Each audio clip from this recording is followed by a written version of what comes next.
guys, it's me, Alex, once again, and today we're going to be doing a overview slash critical analysis of the Nintendo expansion pack for the Nintendo Switch online services. Now, let's name off some of the games, actually all the games that you're going to be getting with this right now. So we'll start with Genesis. First, we have Castlevania Bloodlines. That's great, even though you can get that in a collection on the Switch itself, so okay. And then we have Contra Hardcore, cool. Dr. Robotnik's Mean Bean Machine, that's always good. Echo the Dolphin, no. Golden Axe, no. Shining Force, that's a great pick. I love Shining Force. And then we have Rystar, another okay title. And then Phantasy Star 4, which I have yet to play, but it's an RPG on the Sega Genesis. So there you go. You have that available to you. And then we have Musha, Metallic Uniframe Super Hybrid Armor. That's I've heard it's really good, but it's more of a rare title on the Genesis. So it is nice that they brought a rare title over, kind of like Gunstar Heroes. That's the next game that they added.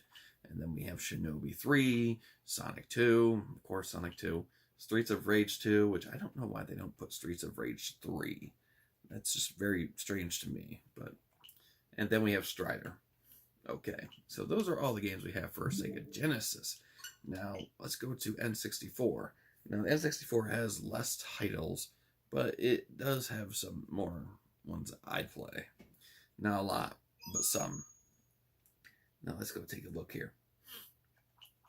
Okay, so we have Dr. Mario 64, which is okay. Ocarina of Time, that's a great one. Mario 64, another good one, which I have never played Mario Kart 64, and I don't really plan on it. So, Mario Tennis, again, not going to really play that.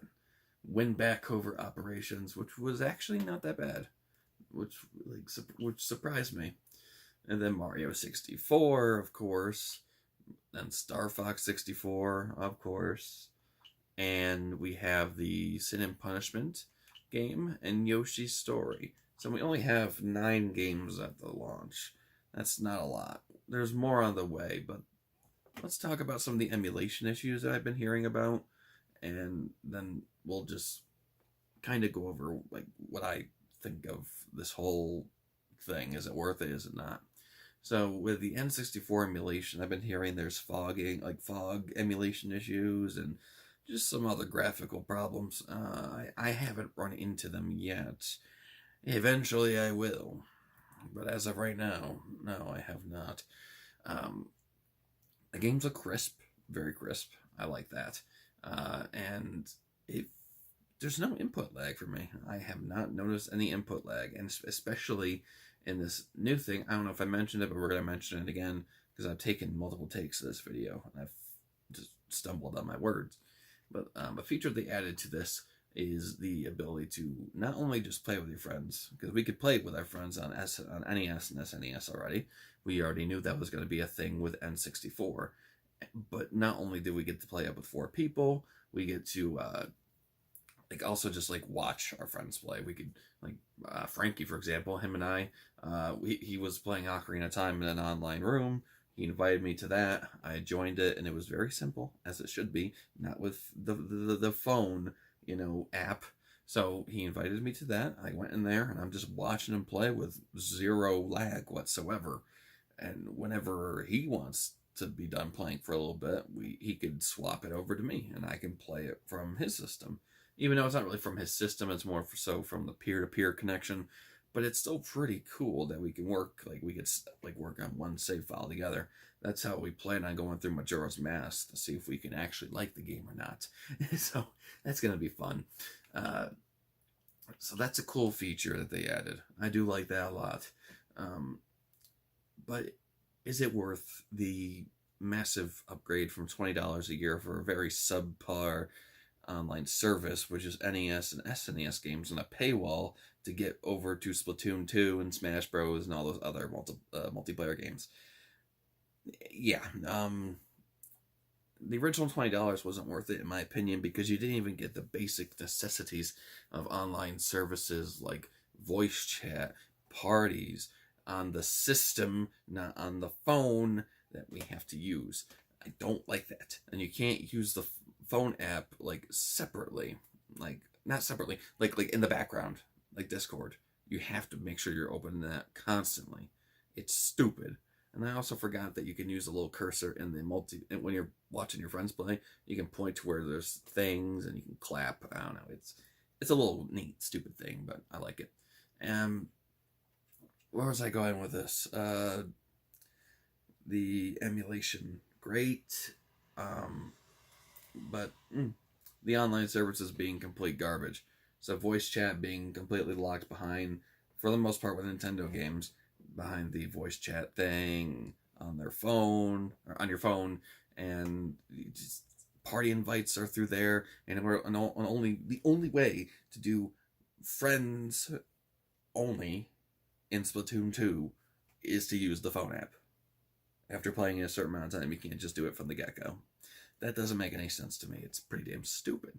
So paying $20 a year just for a paywall was pretty bad, but now we have to pay $50 a year for, and we don't have to, but if we want to get everything, we have to pay $50 a year just for Genesis and N64 games. Is it nice? Yes, because we can just play all the games that we want without having to pay for each individual one. I would prefer buying each one I want individually, but this will get me to try games I have never tried before. So, I mean, it's always something. But the price makes no sense. There's no improvements to the online service other than just adding games. That's it. That is literally it. And Animal Crossing DLC for free. Whoop-de-doo. But right now we're doing the family plan, and we have a bunch of people on there to make it cheaper. So that's, if you're gonna get the online service, get the family pack. Try to find some people that want to help split the payment on with you, and then you'll just be fine there, I guess. We want to get 8 people, so it's only $10 a year compared to fucking 50 per person. So yeah. So would I recommend upgrading?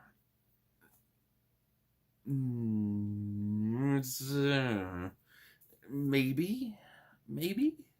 If you are going to play N64 games a lot and utilize the service, maybe. For that price, I can't 100% recommend it to you, because that's ridiculous.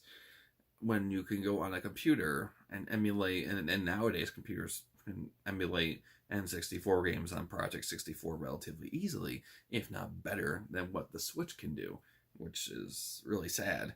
But if Nintendo wants to keep doing, cease and desist and destroying every ROM that they can find on the internet, then why don't they provide these games on their service? That's one thing I'll never understand. So maybe, hopefully, that will have like the games that people want, not just the games that everybody knows. So yeah, that's all I gotta say about the online service. What do you guys think?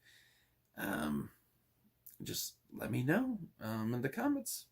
So anyway, I'm Alex, and I'll be seeing you next time. Farewell.